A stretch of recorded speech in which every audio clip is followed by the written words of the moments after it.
Halo semua guys, welcome back to Ruang Komik, masih bersama saya di sini. Di video kemarin kita sampai ke klien yang sudah memulangkan si Emlyn, membawa Emlyn pulang dari Harvest Church dan menyelesaikan misi mencari si Emlyn dari si Stuart sebagai bentuk acting method yang perform ya. Terus setelah itu keesokan harinya Stuart datang ke rumah si klien untuk berterima kasih dan kemudian memuji si klien ini sebagai detektif yang sangat hebat katanya. Yang mana pujian ini cukup efektif sebagai acting method sequence 7 Magician, mendapatkan apresiasi dari penonton yang mana dalam kasus ini adalah si Stuart.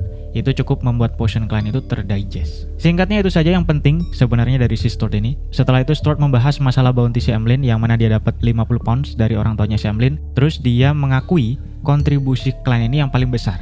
Ya, uang dia yang nemu dan memulangkan si Emlyn gitu ya. Jadi dia dikasih 30 pounds, si klien dikasih 30 pounds, ditambah 1 pounds tambahan dari orang tuanya si Emlyn katanya untuk transportasi. Kemudian di sisi lain, di sini klien sempat mikir kalau dari perspektif orang biasa, nyari orang biasa, sebenarnya 50 pounds itu cukup besar, Pak.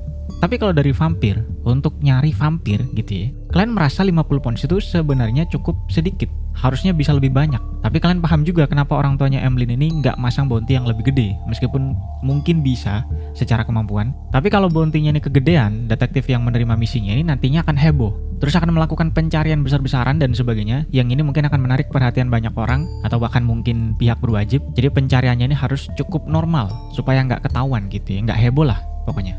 Nah selain itu Stuart cuma terima kasih dan tadi muji-muji si klien sebagai detektif yang hebat. Bahkan si Stuart sempat menanyakan kepada klien, kamu ini apakah muridnya detektif yang terkenal gitu ya. Karena menurut si Stuart, kalau klien ini memang baru jadi detektif, kenapa kok hebat sekali? Kenapa kok ahli sekali? Apakah mungkin dia ini murid dari detektif yang lain yang sama hebatnya, yang terkenal juga gitu ya. Tapi kalian nggak ngomong dia murid siapa-siapa, dia cuma bilang gue ini dari Midshire dan sudah melakukan banyak sekali pekerjaan sebelum menjadi detektif. Jadi pada dasarnya punya banyak pengalaman lah dari bidang-bidang yang lain. Singkatnya itu saja perbincangan dengan si Stuart. Sebenarnya ada yang lain lagi tapi cuma kasual saja dan gue skip saja. Nah setelah si Stuart ini pulang, klien masih menyantui saja di rumah pada siang harinya. Jadi dia mempelajari Book of Secrets lagi, bukunya si Claremont. Di sini klien baca-baca sampai sore harinya, terus dia masak dan mau makan sebenarnya. Tapi kemudian ada tamu yang datang yang ternyata adalah si Emlyn White. Klien melihat Emlyn ini ekspresinya rada lesu. Jadi klien ada dugaan. Kayaknya Emlyn ini masih kena sugestinya si Utravsky dan barusan pergi ke Harvest Church lagi. Makanya dia kesel karena mungkin baru sadar gitu ya, kena sugesti sebelum ke rumahnya si klien. Jadi setelah klien nyapa si Emlyn, klien nanya ada urusan apa, sekalian nanya juga apakah Emlyn ini baru datang dari Harvest Church. Dan katanya iya. Emlyn terus mengungkapkan kalau dia tuh kesel dengan Utravsky yang nanam sugesti ini yang susah untuk dilupakan atau diabaikan gitu ya. Jadi membuat dia itu pengen ke Harvest Church mulu. Makanya dia pengen buru-buru mencari solusi bagaimana cara ngilangin sugestinya tersebut. Tapi sampai sini mereka berdua masih belum tahu solusinya bagaimana. Nah singkatnya Emlyn datang ini katanya untuk membayar si klien kemarin, yang mana klien meminta Emlyn untuk ngeracik obat atau mengobati seseorang. Jadi klien mengiyakan dan jalan sama si Emlyn ke rumah si orangnya. Nah di sini kalian berbincang santai, di mana kalian sempat nanya apakah Emlyn punya izin pengobatan, yang mana kata Emlyn punya, tapi nggak perlu gitu-gituan juga. Buat apa? Skillnya ini sudah terbukti kata dia, sangat pede sekali dia. Kemudian Emlyn juga cerita kalau dia itu sebenarnya ada sukanya juga dengan kota Backland, karena langitnya ini sering mendung, cuacanya ini sering mendung. Jadi dia ini bisa keluar dengan nyaman tanpa terganggu sinar matahari. Tapi di saat yang sama, dia juga nggak suka udaranya yang sangat kotor dan banyak polusinya. Nah dari sini kalian punya dugaan kalau mungkin vampir itu kayaknya ada kena efek sinar matahari juga ya, meskipun nggak tahu juga separah apa, apakah langsung kebakar kayak di film-film atau cuma tidak nyaman doang, itu tidak tahu. Tapi kayaknya memang ada berefek sesuatu, masih belum tahu pastinya juga sih. Mungkin si Emlyn ini cuma takut item doang gitu ya, sehingga si klien dalam hati itu merasa untung gua nggak bawa sunbrooch katanya, karena kalau memang vampir ini kena efek sinar matahari, mungkin saja sunbrooch ini bisa memberikan efek-efek tertentu juga kepada si Emlyn. Nah singkat cerita kalian ternyata nganter si Emlyn ini ke rumahnya si Jurgen Cooper untuk mengobati Miss Doris. Ternyata dugaan gua kemarin bener ya, itu murni dugaan pak, gue sebenarnya lupa part ini. Di sini pintunya dibuka sama si Miss Doris yang kemudian dengan ramah menyapa si klien dan nanya ada apa. Jadi kalian ceritalah kalau dia itu kenal dengan seorang dokter yang terus dia kenalin si Emlyn White ini sebagai seorang dokter yang bisa memeriksa Miss Doris ini terkait sakit paru-parunya. Nah Miss Doris ini senang-senang saja dengan kepedulian si klien dan kemudian mempersilahkan mereka masuk. Tapi baru saja mereka ini jalan masuk ke ruang tamu, Emlyn sudah ngasih isyarat ke klien. Dia bisik-bisik ke klien kalau Miss Doris ini sudah cukup parah. Kayaknya tidak bisa disembuhkan dan karena sudah tua juga jadi rada mustahil lah kalau untuk sembuh sepenuhnya. Emlyn memang bisa ngasih obat, tapi bukan untuk menyembuhkan, hanya untuk memperlama hidup saja. Yang mana kalau dari kata si Emlyn, dia perkirakan Miss Doris ini umurnya mungkin 3-5 tahun lagi maksimal. Kalau mau benar-benar sembuh, ada sebuah legenda bernama Immortal Potion. Jadi kata Emlyn kalau mau benar-benar mau sembuh, solusinya Immortal Potion ini. Atau bisa jadi dijadiin Sanguine. Tapi karena umurnya sudah tua, Emlyn takut Miss Doris ini nggak bisa menahan Beyonder karakteristiknya nanti. Dan toh juga keluarga Emlyn ini juga tidak punya lagi sisa karakteristik katanya. Nah dari sini kita tahu kalau Sanguine pun ada karakteristiknya, kayak Beyonder pada umumnya. Kalau kalian sadar dan ingat, di part 21, Mr. Isaac itu sempat menjelaskan ke kalian kalau vampir yang asli itu hampir punah. Jadi kalau kalian ketemu dengan vampir di jalan, kemungkinan besar dulunya dia itu adalah seorang manusia, terus jadi vampir dengan meminum sebuah potion, karena ada sequence yang namanya vampir, yaitu sequence 7 Pathway Apothecary. Jadi bisa kita simpulkan, kalaupun Emlyn ini vampir asli, lahir sebagai vampir gitu ya, karena kan dia tidak mau dipanggil vampir, dia maunya dipanggil Sanguine. Tapi secara kemistisan, itu sama saja kayak sequence 7 vampir ini. Dan bisa naik sequence yang sama juga. Sama-sama bisa tuker-tukeran juga karakteristiknya. Pokoknya sama. Dan dengan ini menjawab juga kenapa Emlyn sangat ahli obat-obatan. Karena sequence vampir ini dari Pathway Apothecary. Yang mana sequence 9-nya adalah ahli obat-obatan. Nah singkat cerita di sini ada si Jurgen Cooper juga. Sehingga Emlyn tidak terlalu gamblang dalam menjelaskan kondisi Miss Doris. Dia cuma mengatakan kalau Miss Doris ini butuh lingkungan yang sehat. Udara yang sehat katanya, bukan di Backland. Terus dia juga bisa ngasih obat, tapi ini tidak menyembuhkan sumbernya, cuma untuk solusi sementara. Dan Miss Doris katanya mau mencoba meminum obatnya ini meskipun tidak menyembuhkan sumbernya sekalipun. Jadi Emlyn ngasih obatnya dan setelah diminum, Miss Doris ini langsung kelihatan jauh lebih sehat. Dia sendiri ngomong kalau dia langsung mendingan, merasa mendingan. Dan bukan cuma omongan doang, Jurgen juga menyadari neneknya ini sudah langsung mendingan.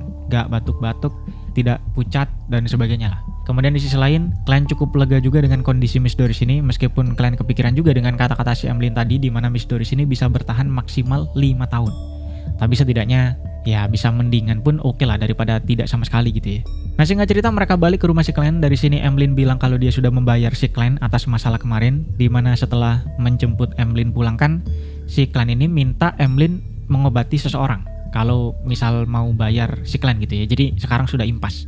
Kalian terus mengingatkan si Emlyn lagi untuk jangan balik lagi ke Harvest Church. Ayo lawan sugestinya, biar gua nggak perlu nyari solusinya, kata si Clan. Emlyn terus cerita kalau sebenarnya ada banyak orang-orang yang kuat di dalam keluarga Sanguine-nya, jadi dia akan meminta bantuan mereka kayaknya, tidak butuh bantuan si Clan, kata Emlyn. Selain itu sebenarnya ada beberapa obrolan lagi antara si Emlyn dengan si Clan, tapi kayaknya akan gue skip lagi, ada di chapter 372, karena perbincangan mereka ini cukup santai saja sebenarnya, tapi kalau kalian mau mendalami pertemanan si Clan dengan si Emlyn, itu bisa kalian baca di situ, 372. Nah, sini kemudian skip pada hari Kamis. Kalian pergi menemui Bapak Kohler atau Old Kohler untuk mendengar kabar apa saja yang terjadi di Eastborough. Hal ini sudah dibahas di video part 42, di mana kalian mengkomisi Kohler untuk mengawasi kondisi Eastborough dan melaporkan apa saja yang terjadi setiap minggunya kepada si Clan. Karena takutnya ada sesuatu yang terjadi dan men-trigger sesuatu kemistisan gitu ya. Jadi kalian pengen mengawasi Eastborough ini. Setelah ketemuan dengan si Clan di salah satu cafe, di sini Kohler menjelaskan tentang hari-harinya berbaur dengan orang-orang. Dia ketemu para pekerja pelabuhan, ada teman-teman lama dia yang juga susah, sama-sama susah, di mana mereka cerita ada yang dapat kerja lagi, ada yang enggak. Terus masalah demo pekerja kemarin, yang mana ada sebuah pabrik yang nambah mesin lebih canggih gitu ya, sehingga bisa mengurangi jumlah pekerjanya. Terus para karyawannya ini demo supaya nggak ada pengurangan karyawan, menolak ada mesin itu gitu ya. Ternyata demo ini akhirnya ada campur tangan pihak berwajib dan demonya berujung gagal. Akhirnya sepertiga dari mereka ini dipecat, kena PHK sepertinya karena mesinnya, sehingga ini membuat situasi di Eastborough semakin kacau, semakin chaos. Kemudian Kohler menceritakan juga kalau anaknya si Liv yang paling muda itu hilang. Kata Kohler, Liv itu adalah si wanita yang buka jasa laundry kemarin, yang dibantu sama 2 anak perempuannya yang kemarin sempat dihampiri sama Mike Joseph, sama Klein, sama Kohler. Nah si adik yang kemarin bantu nyetrika itu hilang. Menurut si Kohler, mereka ini sudah lapor polisi, tapi tahu sendirilah ya, sepertinya tidak akan serius mencari juga mereka, karena ya you know lah, kebobrokan di Backland tersebut. Sehingga di sini Clan merasa cukup kasihan, jadi dia minta Kohler nganter dia ke rumahnya si Liv untuk siapa tahu bisa membantu. Tapi sebelum pergi, Kohler ngasih tahu ke Clan, atau lebih ke mengingatkan si Clan, kalau mereka ini kayaknya nggak punya duit juga untuk membayar seorang detektif. Jadi dikiranya klien ini akan menawarkan jasa detektif yang profesional. Tapi klien menjelaskan kalau mereka itu nggak perlu bayar. Klien bilang kalau dia itu kadang-kadang juga melakukan pekerjaan sukarela untuk membantu orang. Jadi Kohler pun mengantar si klien ini ke rumahnya si Liv. Tapi mungkin scene akan berpindah dulu, scene berpindah ke apartemennya si Force karena akan ada dua kejadian yang terjadi secara bersamaan. Jadi scene pindah dulu ke si Force. Di sini dijelaskan kehidupan Force dan Sayu itu cukup biasa saja. Sayu seperti biasa nyari-nyari bounty, masih menjadi bounty hunter, sedangkan si Force masih proses nulis buku yang baru, yang mana duitnya nanti akan dia pakai untuk membeli bahan potion sequence 8 Trickmaster. Nah, tapi karena pikirannya ini buntu, butuh inspirasi gitu ya, Force jalan-jalan lah keliling nyari angin. Dia jalan-jalan, tiba-tiba baru sadar kalau dia sampai ke klinik Yosifov namanya, di mana dulu Force itu pernah kerja di situ sebagai seorang dokter. Hal ini pernah diceritakan sama Force kepada Mr. Full, di mana dulu itu dia kerja di sebuah klinik dan ada satu wanita yang sering datang ke situ, yang setelah ini akan terungkap namanya adalah Aulisa, si wanita ini yang dekat sama si Force ini.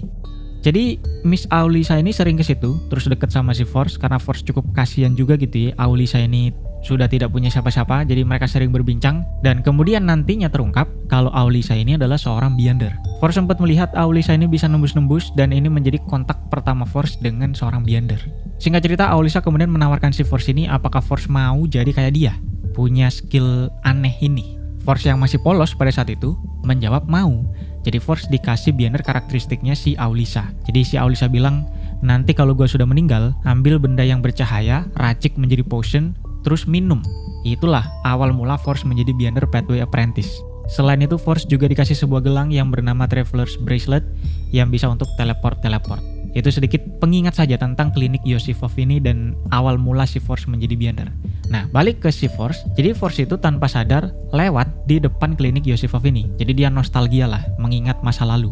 Force kemudian belok ke salah satu gang yang mana ada rumahnya Miss Aulisa, yang Force dulunya memang sering ke situ untuk ngantar obat segala macam ke Miss Aulisa. Terus setelah sampai ke rumahnya Miss Aulisa, di depan Force itu melihat ada seorang pria yang cukup tua, mungkin lebih dari 50 tahun, 60 tahun mungkin, yang ngebunyiin belnya si Aulisa ini, rumahnya si Aulisa ini. Tapi nggak ada yang jawab, karena kan sudah meninggal semua gitu ya. Jadi si Aulisa meninggal, suaminya pun sudah meninggal lebih dulu bahkan.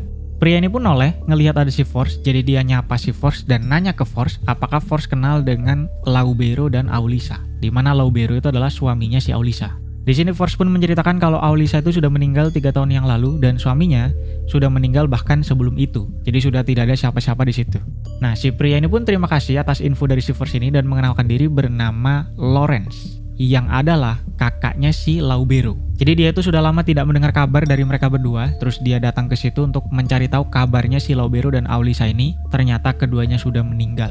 Singkatnya si pria ini ngajak Force untuk berbincang karena dia pengen tahu apa yang terjadi dengan keluarga si Laubero ini. Sepertinya Force ini kenal gitu ya. Jadi mereka pun pergi ke cafe dekat situ. Kemudian Force cerita tentang masa lalunya yang menjadi dokter di klinik, ketemu Miss Aulisa di situ dan menjadi dekat. Terus masalah Miss Aulisa sudah meninggal dan harta mereka yang sebagian besar itu didonasikan ke charity. Force juga mengungkapkan kalau mereka berdua dikubur di Grim Cemetery. Siapa tahu mau ke situ untuk berkunjung, dan selebihnya perbincangan yang cukup biasa saja, cukup kasual saja, dan Force tidak sedikit pun menyinggung tentang masalah Beyonder. Nah di sini Lawrence merasa cukup prihatin katanya, tapi juga bingung di saat yang sama kenapa Aulisa ini tidak mengabari sama sekali setelah sepeninggal suaminya gitu ya. Yang mana kata si Force, kayaknya Miss Aulisa itu memang tidak terlalu dekat dengan keluarga dari suaminya. Dan selama Force dekat dengan Aulisa, itu dia tidak pernah menceritakan siapapun dari pihak suaminya. Entah apa alasannya, tapi itu yang dikatakan sama si Force. Nah setelah itu Force pamitan pergi karena ada urusan katanya, dan di sini kita dijelaskan tentang siapa Lawrence ini sebenarnya. Jadi setelah kepergian si Force, Lawrence ini dikatakan merenung karena nasib keluarga mereka ini yang sangat memprihatinkan. Yang mungkin kalian sudah menyadari keluarga apa yang dimaksud, yaitu keluarga Abraham. Lawrence ini dalam hati merenung, si Laubero, suaminya si Aulisa tadi, itu sudah meninggal, mereka juga tidak punya keturunan, dan nggak tahu juga Beyonder karakteristik mereka itu pada ujungnya kemana. Kemudian saudara mereka yang lain yang bernama Richard, itu juga meninggal di tangan Aurora Order. Berarti sempat ada konflik nih, setelah ini akan dijelaskan. Kemudian satu saudaranya lagi yang bernama Sam, itu masih ada, tapi dia tidak mau lagi berhubungan dengan keluarga Abraham. Dia tidak ingin membawa nama Abraham lagi dan ingin hidup seperti orang biasa saja, sebagai orang normal. Jadi Lawrence merenungkan apakah keluarga Abraham ini akan hilang pelan-pelan seperti ini, yang padahal dulunya itu merupakan keluarga yang sangat besar dan sangat kuat di Tudor.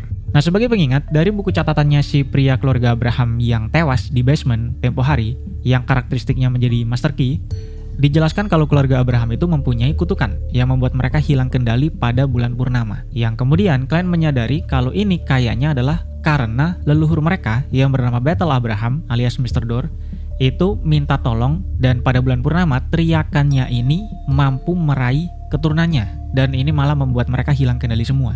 Karena kutukan ini, keluarga Abraham itu milih untuk mencar kecil-kecil supaya kalau ada yang hilang kendali itu tidak membahayakan semua anggota keluarga. Dan kalaupun ada yang hilang kendali terus menewaskan seluruh keluarga, ini kan cuma pecahan kecil doang gitu ya, nggak sampai yang semua anggota keluarga Abraham itu tewas karena mereka sudah mencar menjadi kecil-kecil. Tapi kata Lawrence, ternyata keputusan untuk mencar ini membuat keluarga Abraham ini malah kurang guyup, kurang terikat satu sama lain. Sebagian besar dari mereka sudah tidak lagi mau naik sequence karena resikonya besar. Bahkan ada yang tidak mau memegang nama Abraham dan memutuskan untuk hidup sebagai orang biasa saja, normal saja, hidup damai. Sehingga tetua atau para elder dari keluarga Abraham ini pun pusing karena ini termasuk pengkhianatan kepada keluarga Abraham sebenarnya. Tidak mau memegang nama Abraham dan tidak mau membangun kembali keluarga mereka, itu sebenarnya termasuk pengkhianatan. Tapi mau dihukum pun nggak bisa gitu ya, mau diapain juga, lawang mereka ini sudah terpuruk. Kalau mereka menjadi terlalu keras dan siapa-siapa dihukum, malah makin terpuruk keluarga mereka ini gitu ya, malah makin kepecah lagi. Jadi sebagai solusi, satu saat sempat mereka itu mencetuskan sistem murid kayak Life School of Thought, di mana penurunannya itu lewat hubungan guru murid, master disciple. Karena keluarga Abraham ini tidak bisa naik sequence akibat kutukan, mereka bisa mengangkat murid yang tidak ada hubungannya dengan keluarga Abraham sehingga tidak punya kutukan hilang kendali. Terus murid ini akan didukung oleh keluarga Abraham untuk menjadi beyonder dan naik sequence dengan sumber daya yang dipunya sama keluarga Abraham. Bisa dibilang kayak ngangkat anak tapi murid gitu ya. Jadi sebenarnya secara relasi itu termasuk keluarga Abraham juga, tapi bukan secara darah kandung gitu ya. Nah, dengan ini keluarga Abraham itu bisa menjadi kuat lagi dan bersamaan bisa mencari solusi untuk kutukan mereka. Termasuk mereka juga pengen mencari tahu apa yang terjadi dengan Battle Abraham, leluhur mereka yang hilang di peperangan 4 Emperor. Nah, sebenarnya sistem ini cukup bagus, cukup mulus. Bahkan ada murid yang sampai sequence 5 dalam waktu 10 tahun, yang mana ini cukup cepat. Tapi sistem ini pun ternyata punya celah yang besar sekali. Dimana kalau murid ini makin kuat, melebihi keluarga utama, yang bahkan gak bisa naik sequence sama sekali, dan lemah sekali gitu ya, terjadilah sebuah pengkhianatan. Satu saat, ada satu orang murid yang rakus karena dia merasa kuat, dia itu pengen ngerebut artefak tingkat tinggi milik keluarga Abraham. Meskipun pada ujungnya gagal, tapi sekalinya ada konflik ini, retaklah hubungan kedua pihak ini. Keluarga inti atau keluarga utama akhirnya mulai ada tidak percayanya dengan pihak murid dan kemudian membuat batasan-batasan akses. Mulai ada pemisah, kalau bukan keluarga resmi Abraham itu nggak bisa akses ini gitu ya. Sedangkan di sisi lain, si murid yang kebanyakan memang makin kuat atau kalau nggak setara dengan petinggi Abraham, merasa ini nggak adil. Lawang mereka yang lebih kuat, tapi kok status mereka di sini masih saja di bawah keluarga Abraham yang resmi. Itu nggak adil.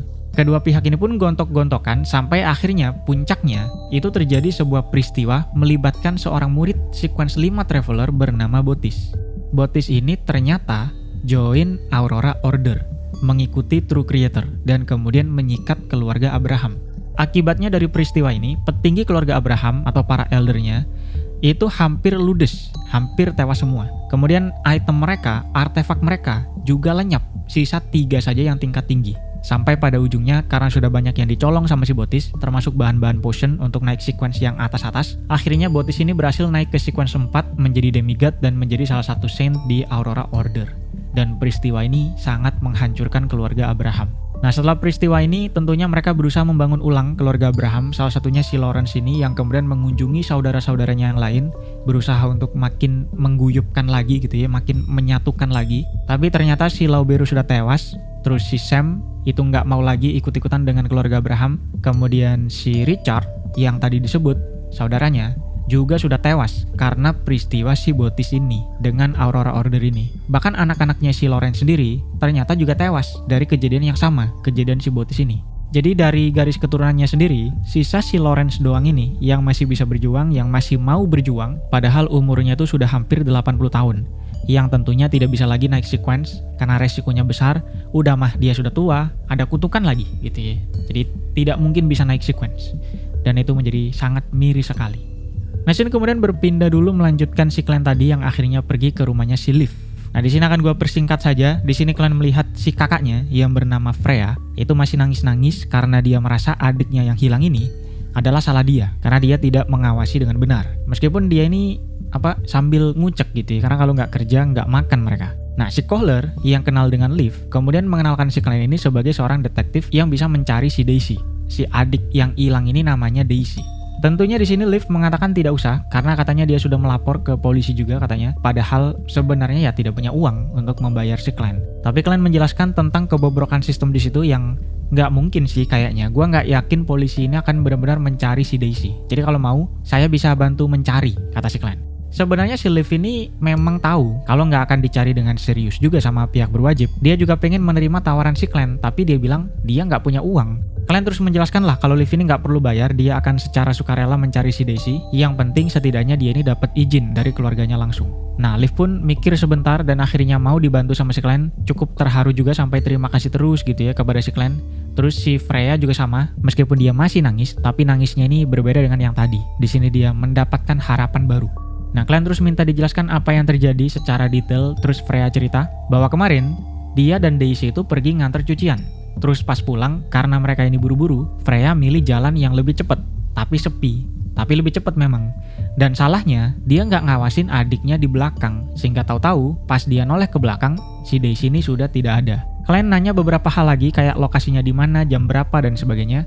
Terus minta juga barangnya si Daisy yang ada di rumah. Di mana kalian pakai alibi bahwa dia itu bisa pinjem anjing pelacak untuk mencium baunya si Daisy. Padahal sebenarnya ya mau dia define gitu ya.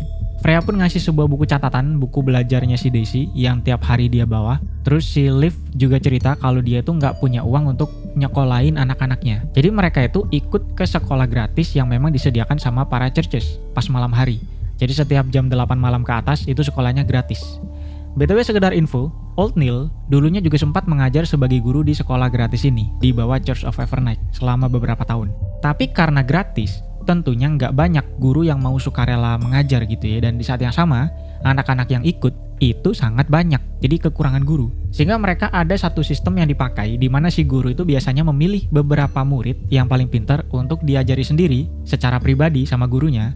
Terus si murid pintar ini disuruh menjadi guru yang ngajarin ke teman-temannya yang lain. Karena kalau si guru ini ngajar sendirian itu kewalahan.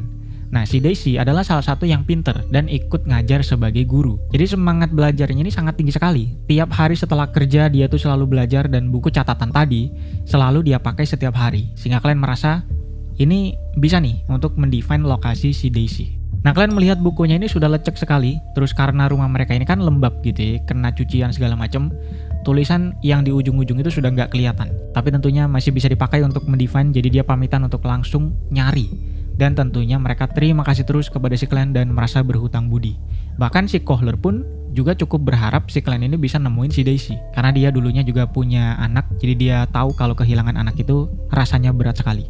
Nah, singkat cerita kalian langsung pergi menggunakan dowsing road seeking atau apa itu namanya yang kayak di volume 1 untuk ngelacak si Daisy dan pada ujungnya berhasil. Kalian naik kereta kuda dan sampailah ke sebuah rumah yang sangat mewah sekali. Mansion ini Pak, villa premium. Kalian nggak tahu itu rumah siapa, tapi karena dia berhenti di situ, si Pak Kusirnya nanya ke Clan, apakah bapak ini ada urusan dengan Pak Kapim katanya. Si Kusir cerita juga kalau dia itu sering mengantar orang-orang penting datang ke rumahnya Pak Kapim ini. Jadi ternyata itu rumahnya si Kapim, yang kalian ingat sebagai preman yang punya kekuasaan besar, yang diceritakan sama Isengard Stanton. Kapim ini pertama kali disebut di video part 30.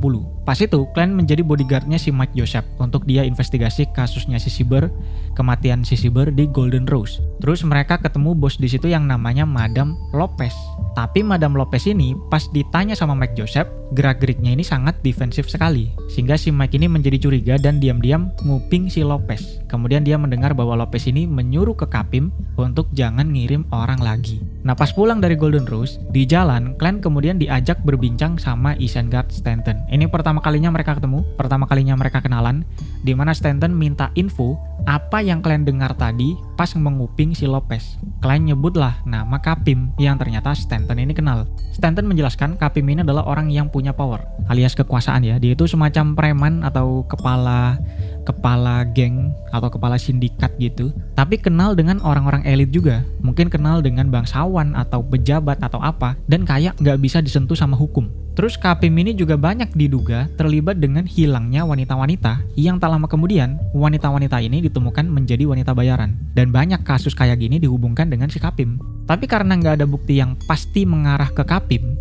dan dia nggak bisa disentuh juga secara hukum, jadinya Kapim ini masih aman sampai sekarang. Meskipun terduga sering berhubungan dengan kasus orang hilang. Nah, balik ke Klein, setelah tahu kalau mansion ini milik Kapim, Klein memutuskan untuk pergi terlebih dahulu dari situ untuk melakukan persiapan terlebih dahulu. Nah, di sini, Shin kemudian berpindah sebentar ke si Force yang bersamaan dengan Klein pergi dari rumah si Kapim, Force juga baru balik dari ketemu si Lawrence tadi. Force ternyata takut ketahuan sama si Lawrence. Dia ini takut Lawrence adalah seorang Beyonder dan bisa mendefend kalau Force ini adalah seorang Beyonder juga yang berhubungan dengan Aulissa. Jadi Force ini merasa keluarga mereka ini kayaknya dari sebuah keluarga Beyonder yang mungkin rada ribet, jadi dia tidak ingin terlibat dengan mereka. Dia takut terlibat dalam bahaya. Sehingga Force melaporkan hal ini kepada Mr. Full dan sebenarnya pengen meminta solusi supaya nggak terlibat dengan keluarga si Lawrence ini. Dia takut si Lawrence itu punya skill divination dan bisa tahu kalau Force ini adalah Beyonder yang terkait dengan Aulissa. Nah, di sisi lain, posisinya si Klein itu juga ada di dimensi Greyfog karena mau mendefend urusan si Kapim tadi. Terus masuklah laporan dari si Force. Klein yang di sini sudah tahu masalah keluarga Abraham segala macam, itu tidak terlalu kaget karena Klein memang tahu situasinya dari buku catatan si pria Master Key. Jadi Klein ngasih bantuan saja kepada si Force dengan ngasih blessing ke si Force ini supaya kalau misal Lawrence ini mendefine si Force itu akan gagal karena intervensi dari si Klein dengan cara sebuah ritual lagi yang Klein tahu dari Book of Secrets-nya si Klarman. Akan gue persingkat lagi, ritual ini sebenarnya cukup mirip dengan Secret Deed ritual yang dilakukan sama si Derek kemarin, cuman bedanya efeknya saja. Ritual ini namanya Artificial Sleepwalking. Kalau ritual Secret Deed kemarin itu untuk mengotak-ngatik jiwanya si pengikut, jadi tidak ada hubungannya dengan pengaruh luar gitu ya, hanya mempengaruhi jiwa si orangnya langsung, kayak contohnya membersihkan corruption. Sedangkan Artificial Sleepwalking ini singkatnya kalian bisa ngasih efek-efek tertentu ke jiwa si orangnya ini. Mirip kayak mediumship, tapi levelnya ini lebih tinggi. Contohnya itu tadi, kalian bisa melindungi si Force kalau ada yang mendefine akan ada intervensi sehingga divinasinya ini gagal. Kalau nggak paham, ikuti saja dulu. Singkatnya, kalian memanifestasikan metode ritualnya ke dalam sebuah kertas, terus kertas ini dikirim kepada si Force. Force yang melihat tiba-tiba ada kertas di depannya, itu terus dia baca dan tahu dia disuruh apa. Force pun langsung melakukan ritual ini, mengikuti panduan dari kertas tadi, dari Mr. Full ini, dan sama kayak Derek sebelumnya. Force ini merasakan sensasi cogitation, jiwanya ini kayak terhubung dengan Greyfog, dan dia juga melihat ada Mr. Full di dalam istana Greyfog. Di sisi lain, kalian melihat bintang merahnya si Force kemudian memanifestasikan bentuknya si Force. Lagi-lagi sama kayak dari kemarin. Kayak ada hologramnya si Force, dimana kalian bisa ngasih sesuatu ke situ, ke si Force ini. Di sini kalian masih menggunakan metode yang cukup mirip kayak kemarin. Dia akan memanifestasikan figur humanoid bersayap. Cuman bedanya sekarang kalian tidak menggunakan Sun Brooch, tapi menggunakan paper figurine miliknya. Karena untuk masalah menggagalkan divination, kalian sendiri yang adalah pet wizard yang ahli dalam divination itu punya kemampuan tersebut, jadi tidak perlu pakai item lain. Kalau si dari kemarin kan dia harus membersihkan corruption gitu ya, jadi perlu Sun Brooch. Nah, singkat cerita, kalian menggunakan paper figurine-nya ini untuk menciptakan figur humanoid. Terus sama kayak kemarin juga, kalian mengambil kartu Black Emperor yang bisa menaikkan level spiritualitasnya untuk mengendalikan kekuatan Greyfog ini. Kemudian dia campur adukkanlah segala macam energi ini ke dalam figur humanoid yang terbuat dari paper figurine. BTW, sekedar info, sebenarnya ini kemarin lupa gue jelaskan, tapi hal ini tuh sudah ditunjukkan sejak volume 1 sebenarnya. Pas kalian bereksperimen mensummon dirinya sendiri, pas pertama kali mensummon dirinya sendiri, pas itu kan kalian mencoba memegang Flaring Sun Charm, terus jiwanya ini berubah, mendapatkan buff, makin kuat, membuat kalian bisa ngangkat pensil atau kertas kalau nggak salah. Terus pas dia memegang fluidnya Miss Razik, dia juga mendapatkan buff yang berbeda juga, makin kuat juga. Tapi pas kalian pegang dua-duanya, itu nggak bisa, karena kekuatannya ini konflik. Nah, sebenarnya sama kayak gitu. Kalian memegang kartu Black Emperor ini tuh juga untuk ngebuff jiwanya tersebut, atau spiritualitasnya tersebut, menjadi lebih kuat dalam mengendalikan kekuatan Greyfog. Itulah. Nah, singkat cerita semua efek-efek ini tadi dia kombinasikan, dia tambah ke paper figurinnya tadi sehingga muncul 12 pasang sayap yang sama kayak figur emas dari Sunbroach kemarin. Bedanya ini figur dari paper figurin. Mungkin warnanya bukan emas ya. Dan figur ini pun dikirim ke hologramnya si Force dan memberikan efek ke si Force tersebut. Di sisi lain, Force yang rada-rada kayak mimpi kemudian melihat ada sesosok angel dengan 12 pasang sayap yang terbang ke arah jiwanya tersebut. Terus ritualnya selesai. Yang mana secara kisah, secara mitos, tingkat angel yang paling tinggi itu memiliki 12 pasang sayap. Yang paling lemah itu kan 6 pasang ya. Yang paling kuat itu 12 pasang. Jadi Force kaget karena sosok angel dengan level paling tinggi ini dikirim ke dia. Sebenarnya Force kaget itu bukan karena Mr. Full ini punya sosok angel gitu ya. Kayaknya sudah biasa, semua god pun bisa punya sosok angel sendiri-sendiri. Tapi yang bikin dia kaget adalah Mr. Full ini ngirim salah satu angelnya yang paling tinggi bahkan untuk jagain si Force. Hanya karena dia minta supaya Lawrence itu nggak bisa mendefend. Itu doang. Tapi dikirim angel pak. Apa nggak berlebihan itu? Kata si Force ya. Tapi selain itu, Force juga penasaran kenapa sayap si angelnya ini berwarna hitam. Force sempat menduga apakah Mr. Full ini god dari Pathway Death karena hitam, Death, gitu ya, hitam, Death. Yang mana Force memang tahu tentang kisah sosok Death dari Southern Continent yang dirumorkan tewas di Pale Era. Jadi apakah Mr. Full ini merupakan sosok Death yang berusaha bangkit lagi lewat Terror Club? Gitu ya, itu Force penasaran, tapi di saat yang sama Force juga takut untuk memikirkan hal tersebut karena kayak terlalu tinggi nggak sih levelnya ini untuk dia pikirkan gitu ya. Jadi dia terima kasih saja kepada Mr. Full atas perlindungannya tersebut dan membereskan ritualnya tadi. Di sini sebagai pengingat saja, Pale Era yang disinggung sama si Force tadi itu pernah dijelaskan di video part 17, di mana di epok keempat sosok Death dari benua selatan itu bikin ulah di benua utara, tapi pada akhirnya berhasil dikalahkan sama 7 Orthodox Gods dan sosok Death-nya ini tewas, dan era ini dikenal sebagai Pale Era. Nashin kemudian balik lagi ke Klein yang kembali fokus ke masalah si Daisy. Dia mendefine buku si Daisy lagi untuk mencari tahu kronologi dan situasi sedetail mungkin. Di mana Klein melihat ada sebuah scene seorang pria nangkep si Daisy dari belakang di sebuah gang, terus dibawa ke dalam kereta kuda. Kejadian ini sangat cepat sampai pas Freya noleh ke belakang, Daisy ini sudah tidak ada. Daisy terus dibawa ke sebuah mansion dan ditaruh ke dalam sebuah ruangan yang gelap. Di situ dia mendengar ada teriakan dari wanita-wanita lain. Daisy ikut teriak minta tolong, tapi kemudian ada orang yang masuk ke ruangannya dia dan nyiksa dia. Nggak sampai yang parah juga sih, pokoknya yang penting Daisy ini diem gitu ya. Di sini Daisy pun cuma bisa nangis. Itu hasil divination dari si Klein. Nah setelah divination ini, Klein mendefine apakah menyelamatkan Daisy itu bahaya. Dan hasilnya pendulumnya itu muter cukup cepat. Artinya memang lumayan bahaya. Tapi masih ada kesempatan berhasil meskipun kecil. Klein terus mikir apa yang bikin bahaya ini. Apakah Capim ini punya Beyonder yang kuat? Kayak sequence 5 misalnya. Atau bahkan Capim sendiri ini mungkin sequence 5 gitu ya. Tapi yang manapun kemungkinannya, Klein ini malah menjadi bingung. Karena harusnya Beyonder sequence 5 itu nggak susah nyari duit. Kenapa harus melibatkan penculikan? Yang mana banyak resikonya, repot, tidak efisien, dan sebagainya. Harusnya masih ada banyak sekali cara untuk mencari duit yang lebih efisien dan lebih gampang sebagai sequence 5. Jadi kalian merasa ada motif terselubung nih yang terjadi. Tidak sekedar penculikan biasa. Nah tapi di saat yang sama, Klein juga mikir meskipun ini bahaya, lumayan bahaya bahkan, tapi ini bisa untuk acting method melakukan pertunjukan, melakukan perform. Bahkan ini perform yang cukup bagus, karena sulit dan kalau berhasil, itu bisa wah sekali. Dan Klein memperkirakan itu bisa mendigest potionnya cukup banyak. Karena sampai sini kan Klein itu memang niat buru-buru naik sequence. Setelah kejadian dengan si Amon kemarin gitu ya, Klein buru-buru naik sequence. Jadi Klein memutuskan untuk ayo kita kerjakan pertunjukan ini. Klein pun mikir dia kudu ngumpulin informasi terlebih dahulu untuk persiapan sebagai acting method juga. Persiapan sebelum perform itu harus dilakukan oleh seorang magician. Jadi Klein merasa harus mencari tahu semuanya tentang Capim. Dimana awalnya Klein mempertimbangkan minta bantuan sama si Audrey. Karena dia bangsawan yang levelnya tinggi, yang harusnya bisa mencari tahu kalau Capim ini memang ada kong kali kong dengan bangsawan atau dengan pejabat gitu ya. Seperti rumornya. Tapi menurut si Klein, ini justru akan memakan waktu yang cukup lama. Karena si Audrey ini nggak bisa ujuk-ujuk investigasi si Capim. Karena kan dia ini bangsawan gitu ya, harus halus investigasinya. Terus kalaupun sudah berhasil investigasi, hasilnya pun kayaknya nggak bisa detail. Nggak mungkin Audrey ini bisa tahu berapa banyak Beyonder di sekitar Capim contohnya. Jadi kalian skip si Audrey, dan kepikiran dengan si Sayo atau Force, di mana mereka ini bisa investigasi secara langsung. Ini bisa dipertimbangkan, tapi untuk sekarang, Clan mikir kayaknya dia sendiri bisa investigasi secara langsung. Jadi dia berangkatlah untuk investigasi sendiri terlebih dahulu, nanti kalau butuh bantuan baru dia akan mempertimbangkan si Force atau Sayo. Nah, singkat cerita, Shin kemudian berpindah ke mansionnya si Capim. Ada satu pria yang keluar dari mansion tersebut, bawahan si Capim sendiri yang bernama Fabian. Fabian ini terus jalan ke perempatan, naik kereta kuda ke Ishiburo karena disuruh sesuatu di situ. Tapi di tengah jalan, Fabian ini ekspresinya tiba-tiba menjadi kosong. Dia terus turun dari kereta kuda ini dan jalan sampai ke salah satu penginapan, nyewa salah satu kamar di situ.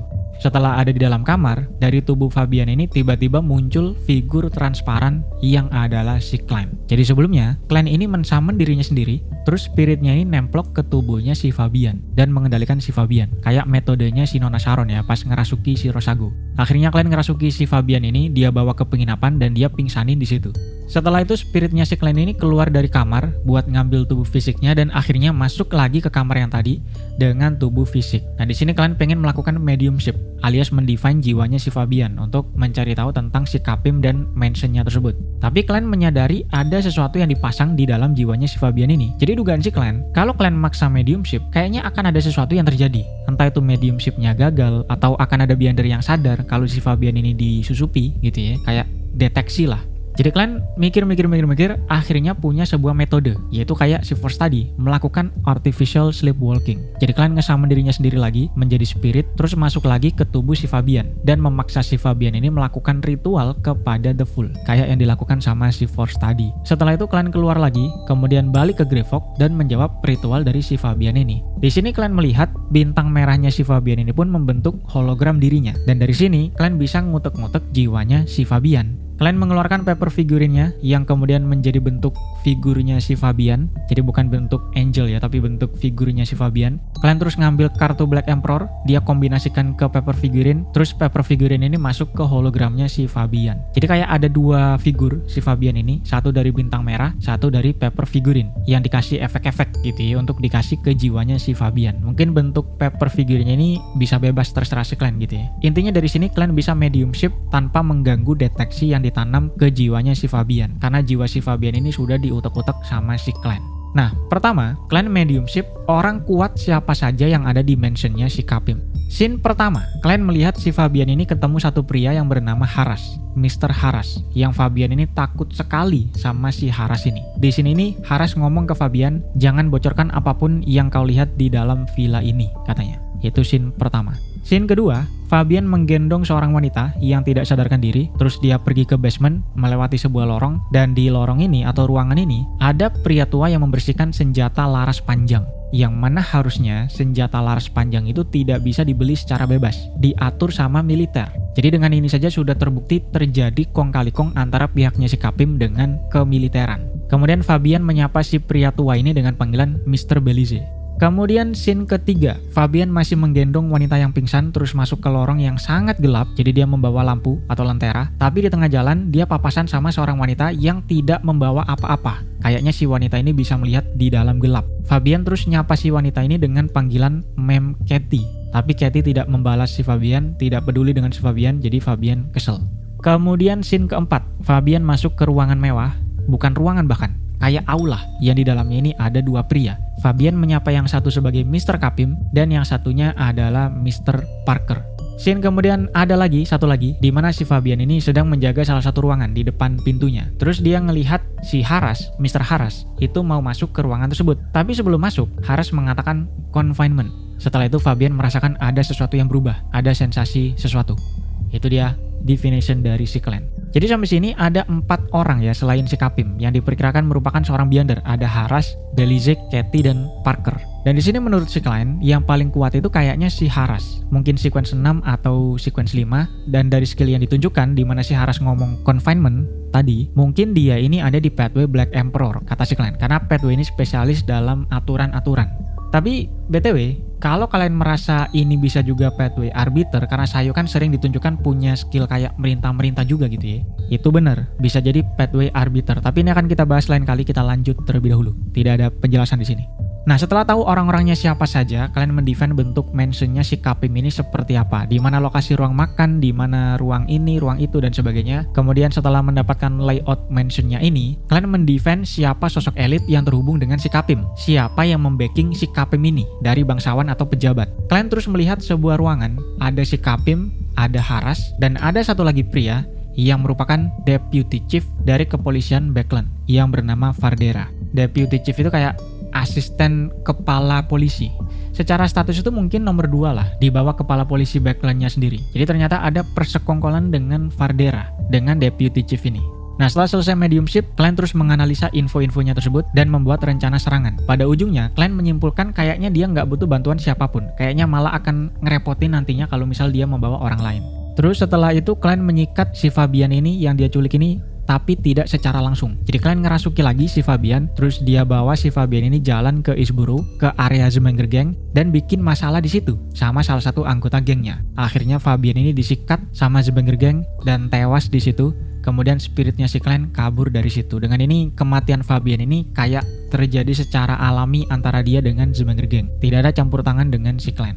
Nah, kabar kematian Fabian ini pun terdengar ke telinga si Kapim. Dia terus nyuruh bawahannya satu lagi yang bernama Odysseus untuk membalas dendam. Sikat pemimpin Zemanger Gang dari area situ, bawa ke gua. Kalau lu nggak bisa, keluargamu yang akan mati, kata si Kapim. Jadi dia ini kayak nge-blackmail semua orang ya. Tentunya Odysseus bilang siap dong, dan sempat mau nanya siapa yang bisa dia kirim untuk mengurus hal tersebut. Tapi tiba-tiba setelah itu Mr. Haras masuk. Si Haras ini masuk komplain ke Kapim. Ternyata Haras mendengarkan obrolan tadi di mana Kapim ini mau balas dendam, jadi dia emosi. Lu jangan bikin masalah dulu. Ini sedang di masa-masa yang krusial. Jangan lu pikir lu itu istimewa ya. Ada banyak preman-preman lain di luar sana yang bisa gantiin lu. Jadi jangan ngerusak rencana, kata dia. Kapim rupanya sangat hormat sekali dengan si Haras ini. Dia kayaknya takut sama si Haras ini. Jadi dia dengan sopan memberikan alasan kalau dia merasa ada sesuatu yang aneh. Kapim ini merasa ada sesuatu yang aneh dari kematian si Fabian ini yang mungkin akan mempengaruhi rencana mereka, kata si Kapim. Tapi kata Haras sendiri, menurut dia tidak ada yang aneh katanya. Karena kalau ada yang aneh, dia ini bisa tahu, kata si Haras. Nah, entah ini maksudnya Haras sudah menyelidiki kasus si Fabian, atau dia ini bisa mendeteksi sesuatu. Kalau misal kematian Fabian ini tidak wajar, mungkin dia akan bisa merasakan sesuatu gitu ya. Karena kan tadi kalian merasakan ada sebuah deteksi. Ada sesuatu yang ditanam ke dalam jiwanya si Fabian. Mungkin dia ini yang nanam dan dia akan bisa mendeteksi kalau misal ada sesuatu yang tidak beres dengan si Fabian. Tapi karena kalian menggunakan Greyfog, si Haras ini tentunya tidak bisa mendeteksi apapun. Nah, singkatnya setelah ngomel-ngomel, Haras pergi dari situ dan Kapim tiba-tiba ekspresinya menjadi galau. Dia terus ngambil foto istri dan anaknya, terus ngomong, setelah ini, kalian akan bisa kembali lagi. Jadi ternyata, mungkinkah artinya Kapim ini juga digunain sama pihaknya si Haras ya, untuk melakukan penculikan dan sebagainya. Mungkin awalnya Kapim ini memang preman, tapi nggak sampai yang menculik orang. Tapi kemudian ada sebuah skenario di baliknya yang sayangnya di sini tidak dijelaskan secara detail, bagaimana sampai Kapim ini menjadi seperti itu. Nah, singkat cerita pada jam 7:30 malam, Kapim ini terlihat sedang makan malam dengan rekan-rekannya yang tadi. Ada si Haras, ada Katie, ada Parker, dan ternyata si Belize tidak ada. Kemudian di sisi lain, kalian sudah bersiap juga. Sebelumnya dia sudah mendefine kapan Kapim ini akan makan malam. Jadi rupanya kalian ini berencana untuk menyerang pas mereka makan malam. Kalian pun mensamen dirinya sendiri, dia masuk ke dalam Greyfog dan melakukan persiapan. Kalian membawa beberapa item, kemudian membawa juga kartu Black Emperor. Sehingga seperti sebelum-sebelumnya, jiwa si klan di sini menjadi kebuff, meningkat cukup besar. Di volume 1, pas pertama kali ngesamen dirinya sendiri, kalian itu nggak bisa megang apapun. Terus kalian ngambil Flaring Sun Charm, spiritnya ini kebuff, dia terus bisa megang kertas atau pensil ya, gua rada lupa. Terus pas dia megang peluitnya Miss Razik, dia bisa memegang pistol. Jadi tergantung itemnya ini apa untuk ngebuff dirinya, itu bisa beda-beda efeknya. Nah, setelah ngebuff jiwanya dengan kartu Black Emperor ini, kebuffnya ini ternyata cukup besar, Pak. Bahkan jiwa si klan yang awalnya transparan itu tiba-tiba menjadi kayak orang beneran, kayak punya tubuh. Jadi rada aneh sebenarnya. Bentuknya ini sebenarnya bentuk spirit, bisa nembus-nembus, tapi kayak punya tubuh fisik juga. Tubuh fisiknya ini berbentuk mirip dengan figur si Rochelle yang ada di kartu Black Emperor. Jadi kan pakai armor hitam, mahkota hitam, dan wajahnya ini ada topeng berwarna hitam. Serba hitam semuanya. Intinya jiwa si klan ini jadi kayak figur Black Emperor. Nah, Spirit si Klein ini pun terbang ke mansionnya si Kapim pas Kapim lagi makan-makan dengan orang-orang yang tadi. Klein masuk saja dengan santai karena dia tidak takut kedeteksi sama Beyonder yang lain, karena kekuatan Car of Blasphemy-nya si Rochelle ini kan tidak bisa di-define atau tidak bisa dilacak sama sekali. Jadi tidak akan ketahuan sama siapapun. Terus Klein masuk ke mansionnya tapi nggak langsung ke ruang makan, dia keliling di bagian luarnya ruangan makan ini untuk ngutek-ngutek pipa gas. Setelah ini akan dijelaskan untuk apa, tapi ini sekalian Klein eksperimen kalau dia pakai Car of Blasphemy ini seberapa kuat dia bisa nyentuh barang-barang dalam kondisi spiritnya. Ternyata cukup kuat karena dia bisa ngeanuin pipa gasnya. Untuk apa setelah ini kita bahas. Singkat cerita, setelah persiapan, Klein pun nembus masuk ke ruang makan. Ada si Kapim, ada Haras, Katie, dan Parker. Ada juga beberapa pelayan di situ, tidak ada si Belize, jadi Klein menduganya mungkin ada di basement. Klein kemudian membuka tutup botol biological poison bottle, sehingga efek racun ini pun menyebar ke ruangan makan tersebut. Klein sendiri nggak kena efek karena dia kan dalam kondisi spirit, seperti yang dijelaskan pas pertempuran dengan Rose School of Thought kemarin. Kondisi spirit itu tidak akan kena efek racun. Mereka berempat makan normal saja sambil berbincang santai, sampai akhirnya Kapim lah yang pertama kali kena efek. Kapim merasa gatel, sampai dia ngomong, bener-bener gatel nih gua, katanya. Terus beberapa pelayan tiba-tiba ketawa-ketawa sendiri, sangat keras, nggak bisa berhenti, sampai akhirnya pingsan. Jadi si Kapim, pelayan, kena efek.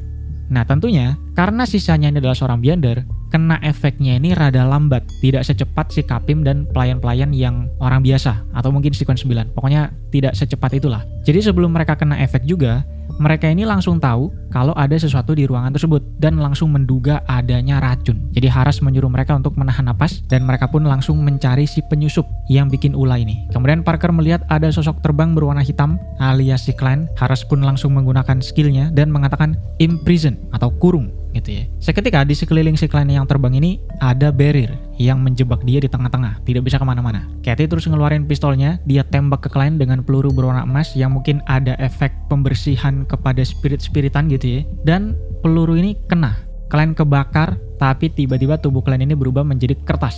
Ini adalah skill paper figurine substitute. Klein pindah tempat dengan paper figurine-nya. Setelah itu semua lampu atau lilin dan perapian di ruangan makan ini tiba-tiba mati sehingga gelap total. Cuma ada cahaya sedikit dari bulan yang masuk dari jendela. Tapi dikatakan mereka ini punya skill semacam spirit vision sehingga masih bisa melihat dan mencari si Klein. Haras pun mengatakan confinement untuk mengisolasi ruangan tersebut supaya nggak bisa keluar. Dan di sisi lain, Katie berhasil menemukan si Klein lagi. Dan selain dia membawa pistol, sekarang dia ngeluarin pecut miliknya. Kayaknya ini item Beyonder juga yang kemudian dia nyerang ke Klein.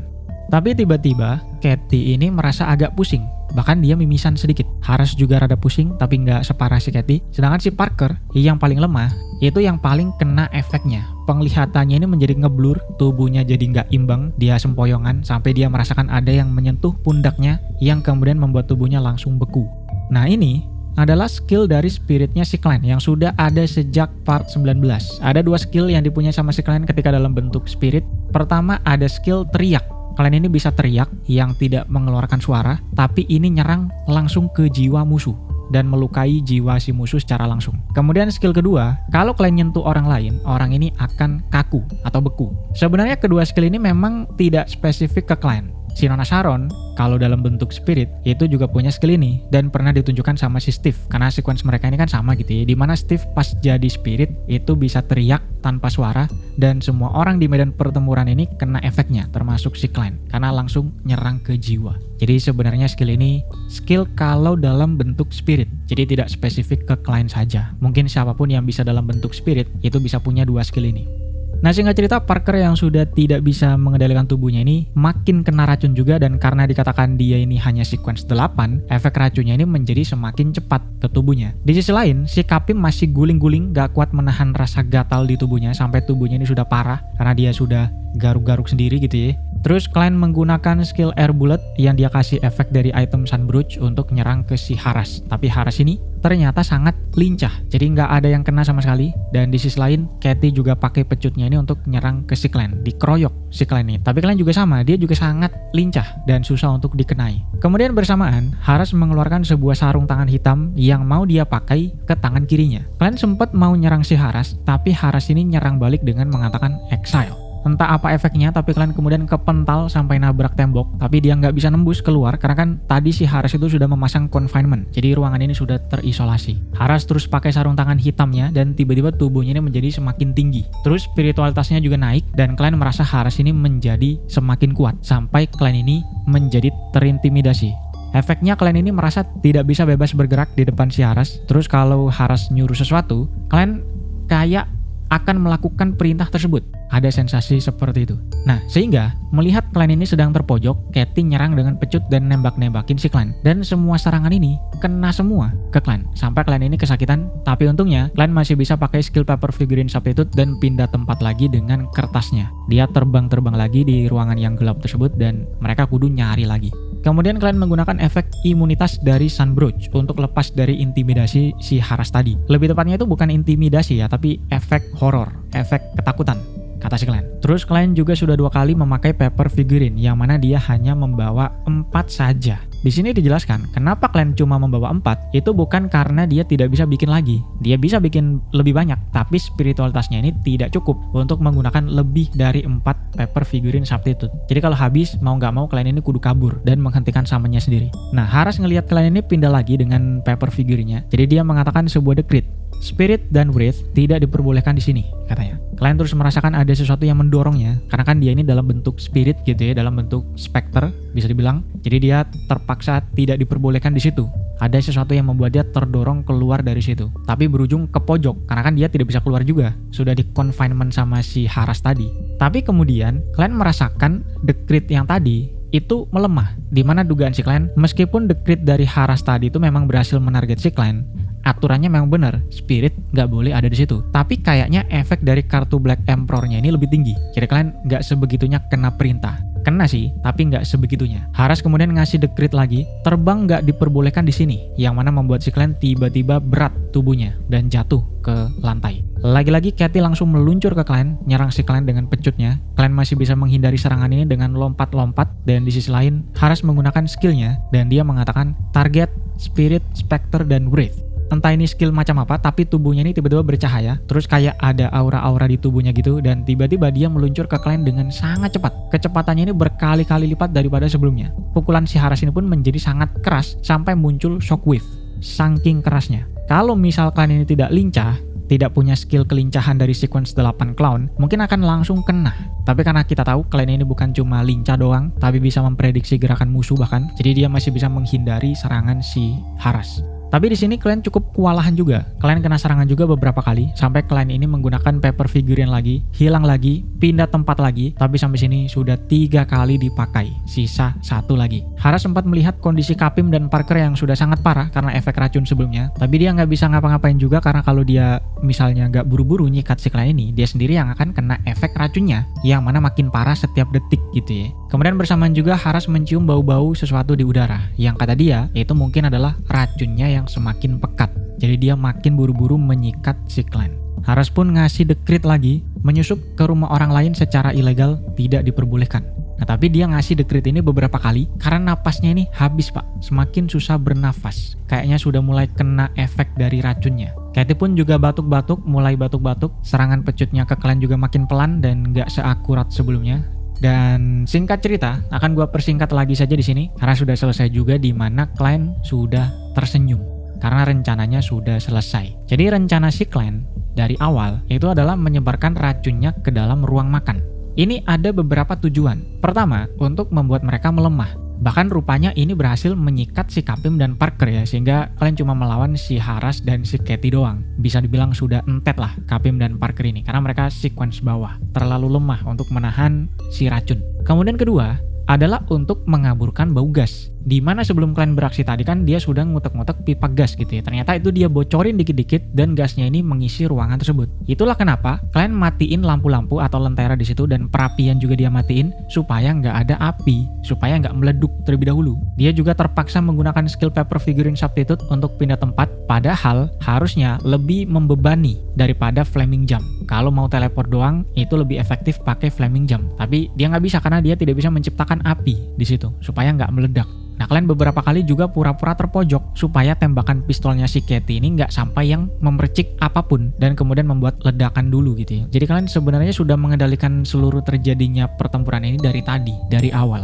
Nah, singkat cerita, setelah kalian merasa waktunya sudah pas, mereka ini sudah lemah, gasnya sudah cukup banyak, kalian menjentikkan jarinya, menciptakan api, dan membuat ledakan. Lagi-lagi, seni adalah ledakan.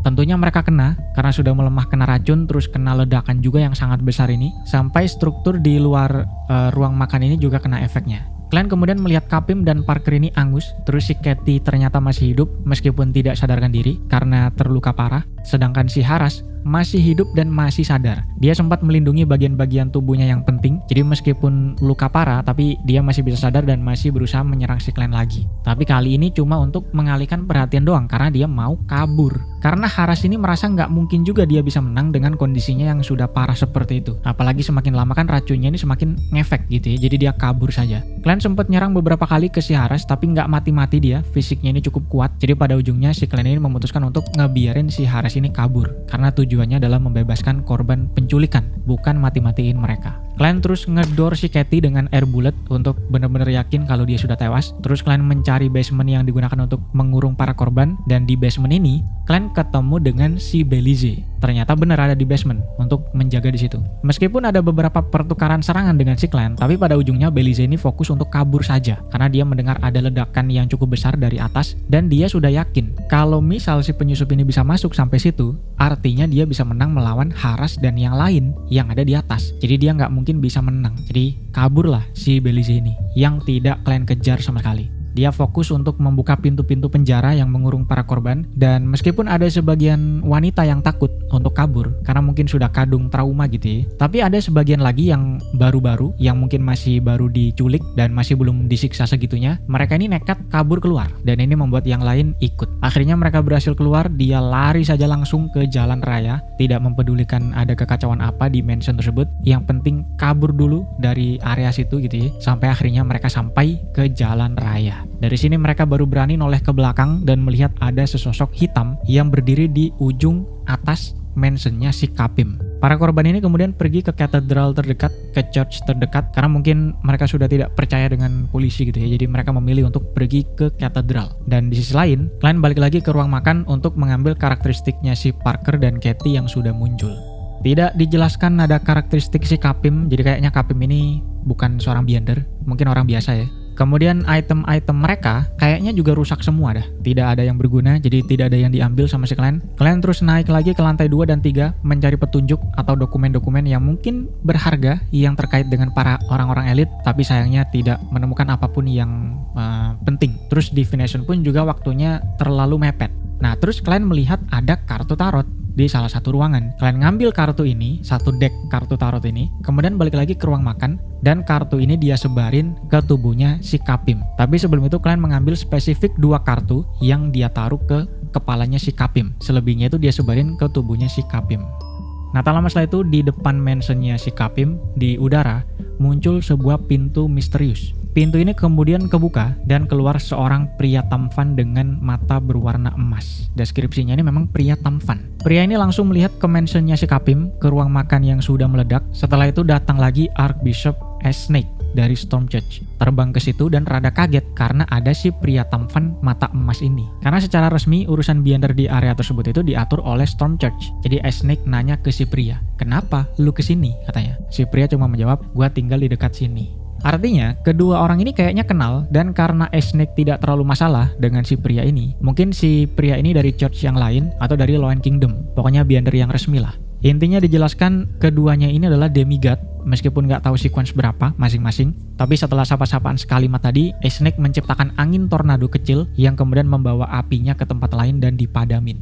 Mereka sebenarnya mau memeriksa lokasi TKP, tapi kemudian mereka merasakan ada figur hitam di atas bangunan samping mansionnya si Kapim. Figur ini menghadap ke mereka berdua dan kemudian mengangguk, kemudian menghilang, yang bahkan tidak bisa dideteksi sama sekali oleh kedua demigod ini. Nah, Snake sempat mengatakan apa dia itu dari Rose School of Thought ya, tapi kok kayak bukan Wraith, bukan Undead juga, kata dia. Singkatnya mereka berdua kemudian memeriksa TKP dan melihat ada Kapim yang tubuhnya disebar kartu tarot. Terus pria bermata emas mengatakan, ini kedua kalinya ada kasus kayak gini. Snake kemudian nanya kapan memang pernah terjadi, dan si pria menjelaskan pas kasusnya True Creator mau turun, kasusnya si Lanevus. Itu di tubuh Lanevus ada kartu tarot juga. Nah di sini mereka terus diskusi. Kayaknya ini organisasi baru pak, yang tipenya itu nyebar kartu tarot. Tapi kita masih belum tahu maksudnya apa. Dua kartu yang ada di kepalanya si Capem itu apakah sebuah simbol? Ada kartu Judgment dan The Emperor. Apakah itu simbol sesuatu? Ataukah mungkin untuk persiapan ritual? Kita masih belum tahu, kata mereka. Dan tak lama setelah itu beberapa petugas dari Storm Church pun datang ke situ. Oke, itu dia video kali ini ada di chapter 371 sampai 380 atau 81 mungkin. Di beberapa video sebelumnya gue lupa terus pak untuk ngasih chapter berapanya, jadi mohon maaf, tinggal kalian tarik aja ke belakang. Dan seperti biasa kita masuk ke Saweria. Tapi sebentar, suara gue habis pak. Ada beberapa Saweria di sini. Yang pertama dari Kacung Termul, numpang sawer abangku. Baik, terima kasih. Kemudian dari Keba, baru aja nyelesain alur Demon God Lucky, seru parah. Thank you ya bang. BTW spill dong RL lu kerja apa dan lain-lain. Kalau boleh sih. Tidak usah ya. Intinya saya mas-mas biasa pada umumnya saja. Kalau kalian jalan-jalan terus ngelihat ada mas-mas, biasa saja. Nah, mungkin itu saya. Dan terakhir dari Supri, Bang Sayo bini gua. Oke, makasih dan salam klien Amon. Oke, terima kasih juga, dan itu dia. Tidak ada pertanyaan terkait LUTM, jangan lupa like dan subscribe, bisa beliin kopi juga di deskripsi. Terima kasih yang sudah traktir hari ini, dan adios.